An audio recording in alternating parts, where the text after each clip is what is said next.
બનાવ એવો બન્યો હતો, પાનની દુકાનવાળા છે ત્યાંના, એને મારે 3000 રૂપિયા મારું નામનું દેવાનું હતું. હું દવાખાનાના કામે 2-3 દિવસ બહાર ગયો હતો. પછી મને મેસેજ કરીને ગાળું દીધી હતી કે ફોન કેમ નથી ઉપાડતો ને એમ. મેં કીધું સોમવારે આવીને તને પૈસા આપી જાય. તો સાંજે હું પૈસા દેવા ગયો ને, એ 4-5 જણા હતા, એને મારી ઉપર હુમલો કર્યો. તો મારો ભત્રીજો ત્યાંથી બાઇક લઈને નીકળતો હતો ને, તો જોઈ ગયો કે મારા કાકા ઉપર આવું કર્યું છે. તો એ વચમાં પડ્યો, તો એને છરી મારી દીધી.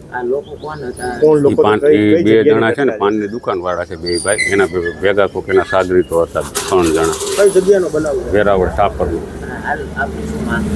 મારી માંગ છે એની સખ્ત ને સખ્ત કાર્યવાહી થાય અને એને સજા સારી મળે એવું. કેટલા રૂપિયાનો? 3000 રૂપિયાનો સાહેબ. તમારે 3000 રૂપિયા દેવાના હતા? હા, દેવાના હતા. એ ભાઈનો કોઈ વાક ગુનો હતો? એમના ભાઈનો કોઈ બાકી હતું?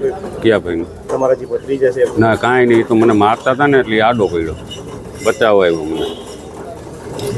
કેટલા લોકોએ હુમલો કર્યો હતો? 5 જણા. શેના વડે હુમલો કર્યો હતો? લાકડી હતી પહેલાં તો એની પાસે, પછી એને ક્યાંથી છરી કાઢીને મારા ભત્રીજાને મારી દીધી. કાંઈ ખ્યાલ જ ન પડ્યો. છરી કોણે મારી? ચિરાગ કરીને છે એને, અને એના ભેગા એક આયરના ભાઈ હતા એ 2, અને એને કોઈનો ભાઈ 3 જણા હતા. હવે શું માંગ છે તમારી? અમારી માંગ છે કે એનું કાયદેસર કાર્યવાહી થાય ને થોડીક એને કડક સજા મળે એવી માંગ છે એમને.